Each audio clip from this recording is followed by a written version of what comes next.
Bonsoir à tous. Alors j'espère que vous avez déjà essayé. Pour ceux qui ont déjà vu la capsule qui propose l'étude de cette fonction. Alors nous allons essayer tous ensemble de commencer les différentes étapes d'étude de cette fonction. Vous verrez que au cas de besoin, je vais faire un rappel mathématique concernant quelques règles de base qui vont vous permettre, bien évidemment, de maîtriser l'étude dans l'ensemble d'une fonction numérique. Alors, la première question, donc, bien évidemment, voilà l'expression de la fonction f de x égale x facteur de racine carrée de x plus 1 moins x moins 1 sur racine carrée de x plus 1 moins 1. Donc, on vous a demandé de déterminer le domaine de définition. Alors, df égale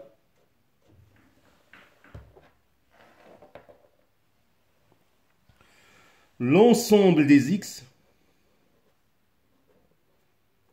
appartenant à l'ensemble R, l'ensemble des réels, tel que x plus 1 supérieur ou égal à 0, et remarquez que la fonction est une fonction rationnelle, donc il faut que racine carrée de x plus 1 moins 1 soit différent de 0.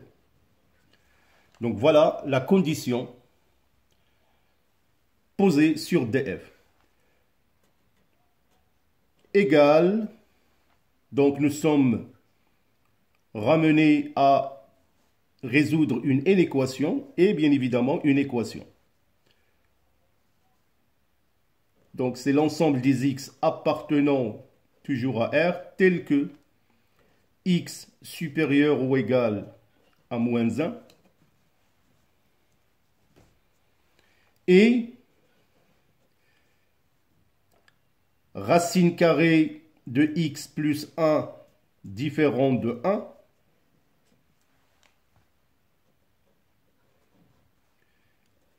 x appartenant à R tel que x supérieur à moins 1 et nous allons mettre le tout au carré, ce qui donne x plus 1 différent de 1. Alors, notez bien, bien évidemment. Donc là, j'essaierai toujours de mettre quelques rappels. Donc, notez bien que racine carrée de x plus 1 au carré différent de 1 au carré nous ramène au résultat x plus 1 différent de 1. Notez bien aussi, pour ceux qui ne connaissent pas, que racine carrée de a, le tout au carré, est égal à a. Bien évidemment, a supérieur ou égal à 0.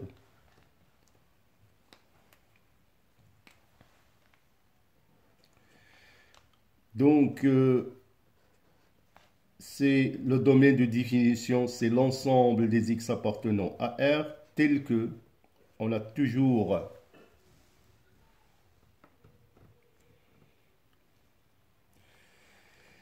x supérieur ou égal à moins 1 et x est différent. Je passe le 1 de l'autre côté, ça donne moins 1 plus 1, ça donne 0. Alors j'ai détaillé pour vous ce domaine de définition seulement pour savoir comment procéder. Alors, remarquez ici que mon domaine de définition est valable lorsque x est supérieur ou égal à moins 1 et il faut aussi que la condition x soit différente de 0. Donc en principe, je vais prendre ici l'intersection, c'est-à-dire les variables communes pour cette proposition et celle-là. Chose qui va me permettre, bien évidemment, de trouver que df égale l'intervalle demandé, c'est-à-dire moins 1, 0, union, 0 plus l'infini. Voilà. Donc, le résultat demandé.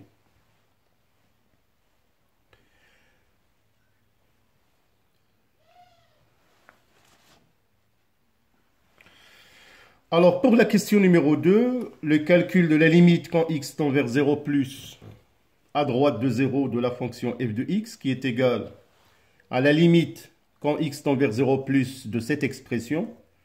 Alors, si vous remplacez directement x par 0, bien évidemment, vous allez trouver une forme indéterminée de ce genre. Alors, comment faire pour détourner cette forme indéterminée? Alors, bien évidemment, je vais multiplier par le conjugué du dénominateur.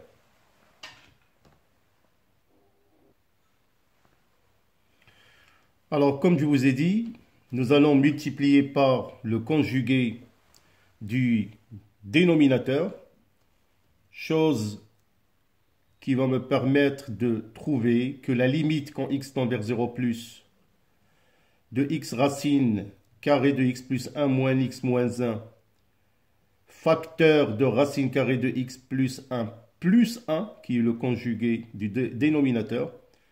Alors, sur racine carrée de x plus 1 moins 1, facteur de racine carrée de x plus 1 plus 1. Alors, remarquez que le dénominateur va se réduire à la valeur de x, parce que c'est une identité remarquable. Donc, il suffit de calculer.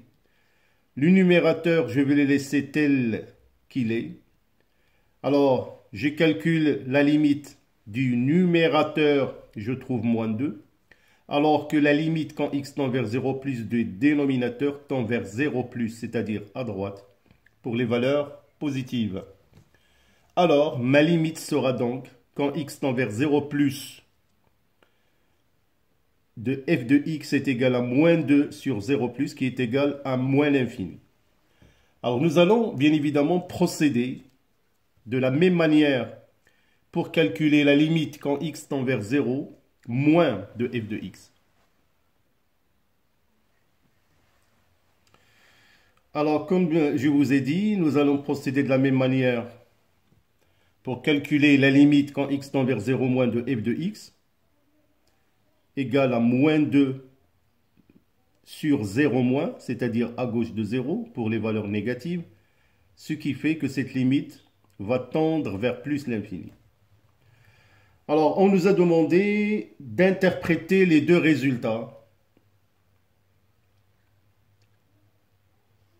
géométriquement. Alors, on a trouvé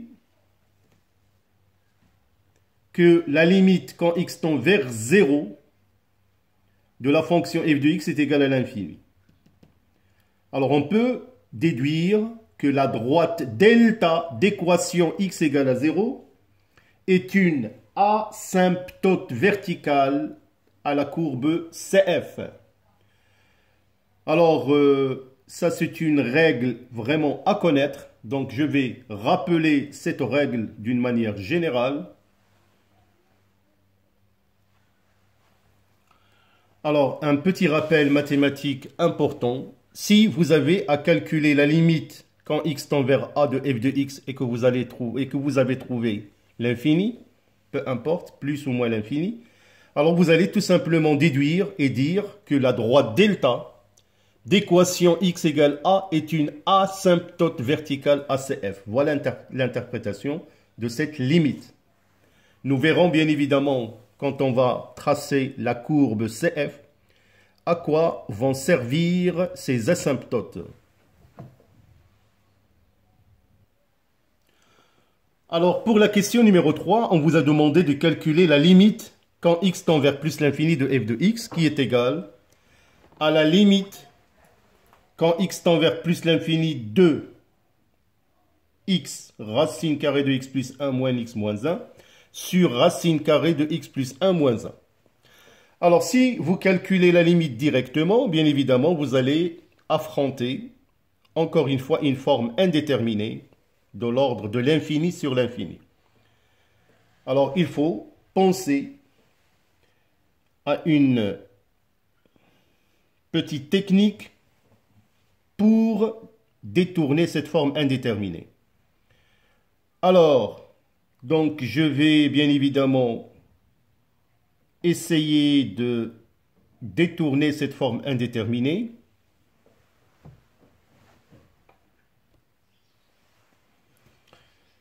Alors, comme je vous ai dit, donc je vais détourner cette forme indéterminée. Alors, pour cette raison, j'ai écrit que la limite quand x tend vers plus l'infini de x facteur de racine carrée de x plus 1 moins x moins 1 sur racine carrée de x plus 1 moins 1.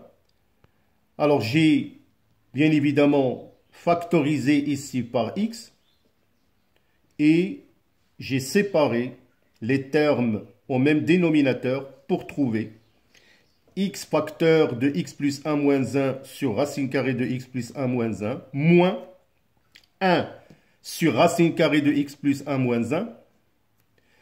Bien évidemment, j'ai simplifié par ce terme pour trouver x plus moins 1 sur racine carrée de x plus 1 moins 1. Alors, il suffit seulement de calculer ces deux limites. Alors, je trouve que la limite quand x tend vers plus l'infini de moins 1 sur racine carrée de x plus 1 moins 1. Notez bien évidemment que ce terme quand x tend vers plus l'infini, c'est-à-dire si on le calcule à part, il tend vers plus l'infini. Donc 1 sur plus l'infini, bien évidemment, c'est 0. Et la limite quand x tend vers 0, vers x, quand x tend vers plus l'infini de x, c'est plus l'infini. Alors, on peut trouver donc que la limite quand x tend vers plus l'infini de f de x, elle est bel et bien plus l'infini.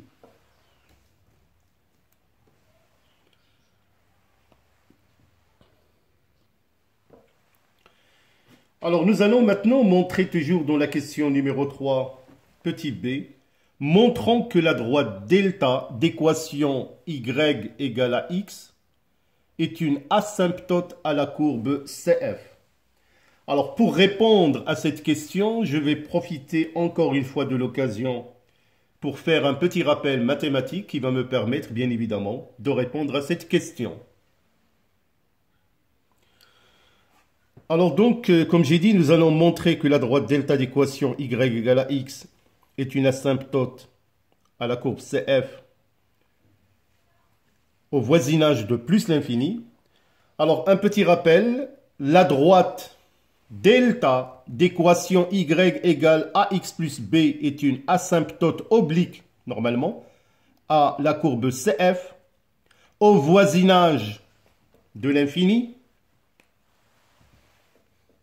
plus l'infini au moins l'infini. Si, bien évidemment, vous calculez la limite quand x tend vers l'infini et vous faites la différence de f de x moins y, cette limite doit être nulle, donc il doit être égal à 0. C'est-à-dire, limite quand x tend vers l'infini de f de x moins, entre parenthèses, ax plus b doit être égal à 0. Alors, c'est cette règle que je vais bien évidemment utiliser pour répondre à la question 3 petit b. Alors, donc, nous allons calculer la limite quand x tend vers plus l'infini de f de x moins x. Cette limite est égale à la limite quand x tend vers plus l'infini. Alors, f de x, bien évidemment, je l'ai remplacé par cette expression, x moins 1 sur racine carrée de x plus 1 moins 1. Bien évidemment, moins x. Alors, les deux valeurs opposées vont s'annuler, le x et le moins x. Donc, ma limite sera alors égale à la limite quand x tend vers plus l'infini de moins 1 sur racine carrée de x plus 1 moins 1. Bien évidemment, cette limite, on l'a déjà vu, il tend vers 0. Donc, la droite delta d'équation y égale à x est une asymptote à la courbe CF au voisinage de plus l'infini.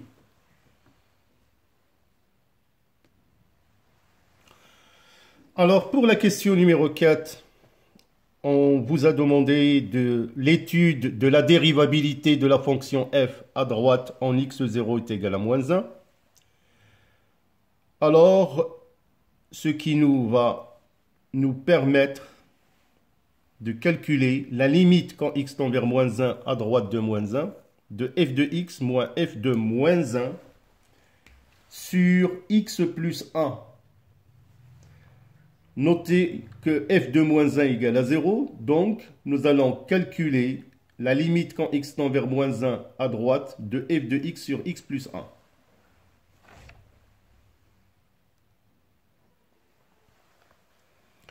Alors donc, pour étudier la dérivabilité de la fonction f à droite en x0 égale moins 1, alors on va calculer donc la limite quand x tend vers moins 1 à droite de f de x sur x plus 1, puisque f de moins 1 égale à 0. Alors, je remplace f de x par sa valeur pour trouver que la limite quand x tend vers moins 1 à droite est égale à x facteur de racine carrée de x plus 1 moins x moins 1 sur racine carrée de x plus 1 moins 1 facteur de x plus 1. Alors, là, remarquez que je vais séparer pour rendre, parce que ici, elle est rendue au même dénominateur commun, donc je sépare. Et je trouve que la limite quand x tend vers moins 1 à droite, de x racine carrée de x plus 1, sur racine carrée de x plus 1 moins 1 facteur de x plus 1, moins x plus 1 sur racine carrée de x plus 1 moins 1 facteur de x plus 1. Donc j'ai séparé les deux termes en dénominateur commun. Alors notez que x plus 1, normalement on peut l'écrire racine carrée de x plus 1 au carré, parce que cette expression x plus 1 à droite de moins 1, il est positif, donc on peut parfaitement remplacer x plus 1 par racine carrée de x plus 1 au carré, que je remplace dans cette expression-là. Alors, je trouve que la limite quand x tend vers moins 1 à droite de x facteur de 1 plus x sur racine carrée de x plus 1 moins 1 facteur de racine carrée de x plus 1 ou 1 plus x au carré, c'est la même chose. Donc, j'ai remplacé ce terme-là par ce terme, moins 1 plus x sur racine carrée de x plus 1 moins 1 facteur de x plus 1. Alors là, certainement, vous allez remarquer qu'on peut parfaitement réduire par racine carrée de 1 plus x pour trouver que ma limite, et bien sûr, ici aussi, on va réduire par x plus 1 ou 1 plus x. Donc, ma limite sera alors limite quand x tend vers moins 1 à droite de x sur racine carrée de x plus 1 moins 1 facteur de racine carrée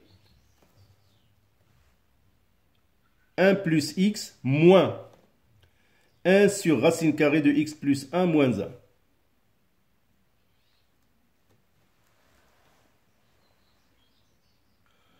Alors donc, on a limite quand x tend vers moins 1 plus 2x et moins 1. La limite quand x tend vers moins 1 à droite de racine carrée de x plus 1 moins 1 facteur de racine carrée de x plus 1 est égal à 0 moins. Alors pourquoi? Parce que cette limite va tendre vers moins 1. Celle-là va tendre vers 0 plus. Alors moins 1 multiplié par le 0 plus, ça donne un 0 moins. Notez aussi que limite quand x tend vers moins 1 à droite de moins 1 sur racine carrée de x plus 1 moins 1 égale à 1. Alors, en appliquant ce qu'on vient de calculer à notre limite, quand x tend vers moins 1 à droite de x sur racine carrée de x plus 1 moins 1, facteur de racine carrée de x plus 1, moins 1 sur racine carrée de x plus 1 moins 1, nous allons trouver une limite qui va tendre vers plus l'infini. Alors, on a trouvé que la limite quand x tend vers moins 1 plus de f de x moins f de moins 1 sur x plus 1 égale à plus l'infini, on peut déduire alors que la fonction f n'est pas dérivable en x0 égale à moins 1 à droite. Et on nous a demandé de donner une interprétation géométrique à ce résultat. Alors donc, ils ont demandé une interprétation géométrique de l'interprétation de cette étude de dérivabilité. Alors nous avons trouvé que la limite quand x tend vers moins 1 à droite de moins 1 de f de x moins f de moins 1 sur x plus 1 est égale à plus l'infini. Alors on peut déduire que la courbe CF admet une demi-tangente verticale parallèle à l'axe OY, l'axe des ordonnées, et orientée vers le haut, au point d'abscisse A de coordonnées moins 1, 0.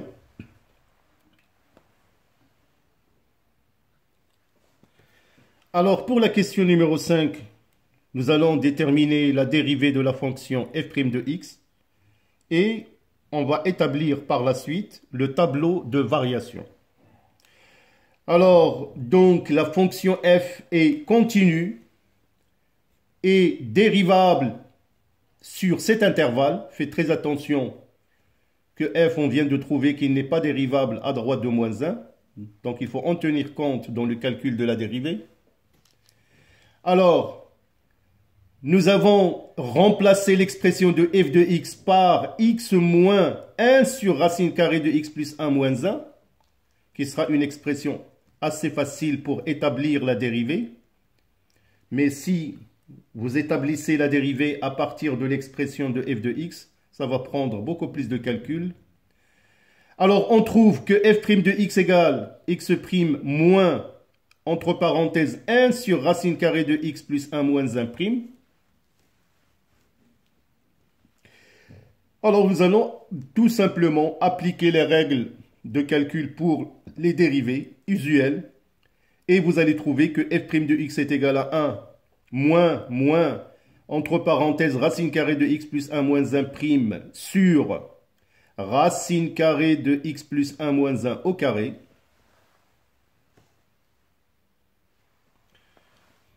Alors, j'ai calculé tout simplement f' de x égale à 1 plus 1 sur 2 racine carrée de x plus 1 sur racine carrée de x plus 1 moins 1 au carré. Alors, remarquez par l'expression de f' de x que toutes ces valeurs sont positives, strictement, ce qui donne que f' de x il est strictement positif, chose qui implique que la fonction f est strictement croissante. Alors, on peut maintenant établir le tableau de variation comme suite. Alors, donc voilà notre tableau de variation. Donc, sur l'intervalle moins 1, 0, 0 plus l'infini, remarquez que la fonction f' de x n'est pas dérivable en moins 1, représentée par cette double barre. Notons aussi que la valeur de 0 n'est pas définissable sur le domaine de définition, d'où, bien évidemment, ces doubles barres. On vient de trouver que la fonction f elle est croissante puisque f' de x est de signe positif. Alors, bien sûr, nous avons la valeur de moins 1, donc il est défini par la fonction f de x, son image c'est 0. Donc la fonction est croissante de 0 vers, bien évidemment, plus l'infini, on a trouvé, et de moins l'infini aussi, il est croissante vers plus l'infini. Donc là, c'est à droite de 0 et là, c'est à gauche de 0. Alors, notez bien évidemment que le tableau de variation vous donne déjà une idée sur le calcul de vos limites, s'ils sont vrais ou pas. Donc, il faut faire très attention parce que c'est le tableau qui va nous permettre de tracer avec une certaine exactitude la courbe CF dans le repère OIJ.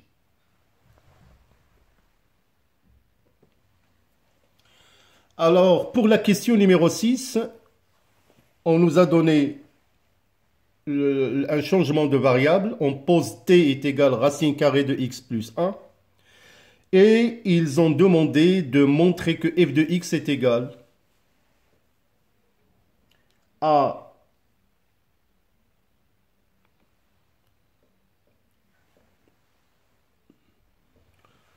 donc montrons que f de x égale à 0 est équivalent t au cube moins t au carré moins t est égal à 0. C'est ce que nous allons démontrer. Alors donc nous allons partir de l'expression de f de x qui est égal x facteur de racine carrée de x plus 1 moins x moins 1 sur racine carrée de x plus 1 moins 1 égale à 0. Alors ce f de x égale à 0 si bien évidemment le numérateur il est nul, le dénominateur il est différent de 0. Donc ce qui est équivalent à x facteur de x plus 1 moins x moins 1 égale à 0. Alors là, je vais remplacer, bien évidemment, racine carrée de x plus 1 par t et x par sa valeur, t au carré moins 1. Alors voilà, ça donne, par remplacement et simplification, que f de x égale à 0 est équivalent à t au cube moins t au carré moins t est égal à 0. Donc je vous laisse, bien évidemment, suivre le raisonnement.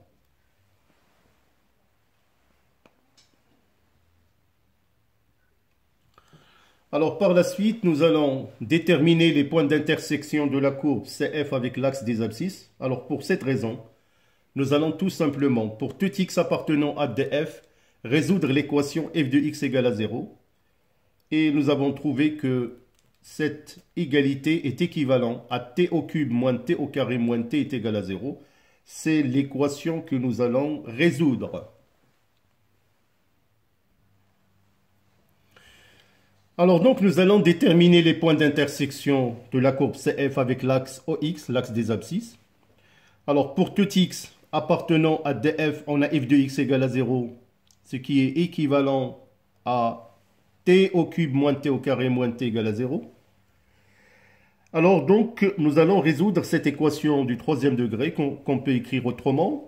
T au cube moins t au carré moins t égale à 0, on factorise par un t. Ce qui donne t au carré moins t moins 1 égale à 0.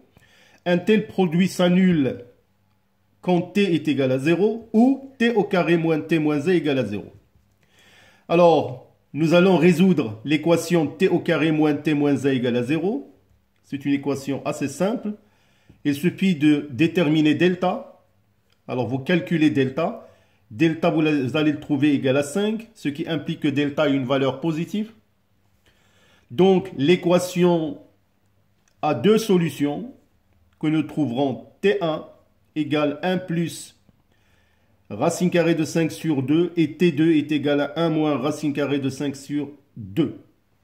Un petit rappel, pour l'équation ax carré plus bx plus c égale à 0, notez que delta est calculé par l'expression b au carré moins 4ac. Bien sûr, on peut ajouter que pour les solutions, pour les trouver, alors on peut écrire que T1 est égal à moins B plus, par exemple, racine carrée de delta sur 2A. Et T2 est égal à moins B moins racine carrée de delta sur 2A. Ce sont des rappels très importants. Alors, donc, on a trouvé deux solutions T1 et T2. Donc, T au cube moins T au carré moins T est égal à 0 est équivalent à T égale à 0, ou T est égal à 1 moins racine carrée de 5 sur 2, ou bien T est égal à 1 plus racine carrée de 5 sur 2. Alors, ce qui va nous permettre, bien évidemment, de retourner à notre équation f de x égale à 0 est équivalent en remplaçant t par sa valeur, racine carrée de x plus 1 égale à 0, ou bien racine carrée de x plus 1 est égal à 1 moins racine carrée de 5 sur 2, ou bien racine carrée de x plus 1 est égal à 1 plus racine carrée de 5 sur 2. Alors certainement, vous allez faire une petite remarque que la valeur 1 moins racine carrée de 5 sur 2 est une valeur négative. Donc, l'équation racine carrée de 1 plus x au x plus 1 égale à 1 moins racine carrée de 5 sur 2 n'a pas de solution. Parce que, comme vous le savez, la racine carrée d'un nombre est toujours positive.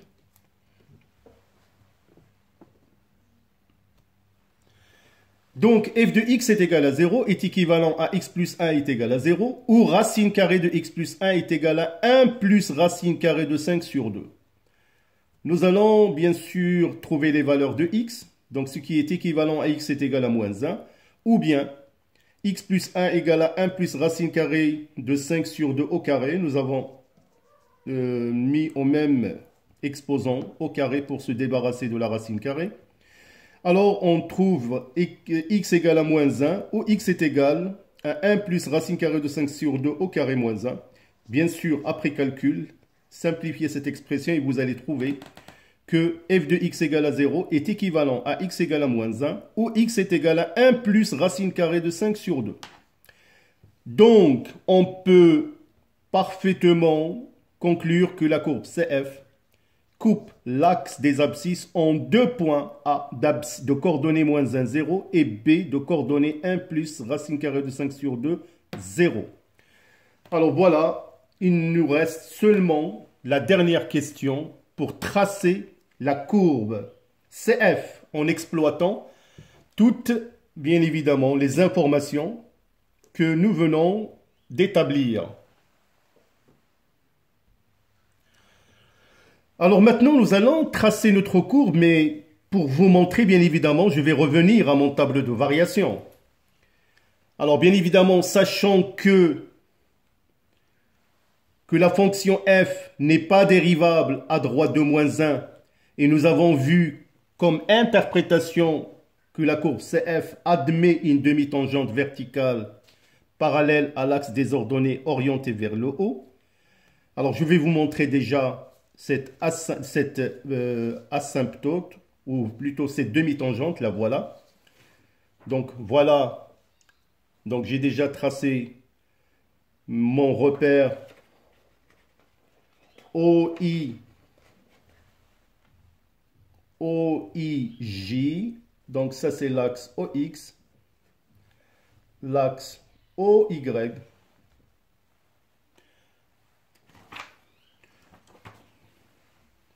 alors encore une fois je vous montre mon tableau de variation, c'est lui qui va me permettre de tracer mieux ma courbe. Donc comme je vous ai dit, en moins 1, j'ai une asymptote, ou plutôt une demi-tangente